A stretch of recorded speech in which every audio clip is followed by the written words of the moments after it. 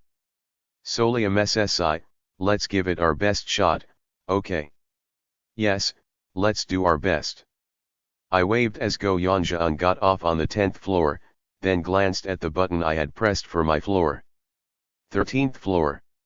Even the floor number feels like a bad omen. I could only hope it was just my imagination. I double-checked the assignment notice I'd received 2 days ago. New employee, field exploration, _assignment.pdf. Kim Solium/D Squad. Ding. The elevator doors opened on the 13th floor, revealing a hallway divided into sections labeled with letters. I made my way to the automatic door labeled D and pressed the button. At the same time, I greeted those inside. Good morning. Oh. You're here. A few adults sitting in the spacious office lifted their heads and greeted me. One of the men stood up and extended his hand. Welcome to D Squad of the 15th Unit. A woman with a blank expression and a bob haircut nodded and added, by the way, they call us the Death Squad because all the newbies die. Just kidding. Should I just quit right here and now? Chapter 7. Chapter 7-7. What is the correct reaction for a new hire when their team says something like, hey, newbie, you might drop dead soon? Haha, just kidding, on your first day?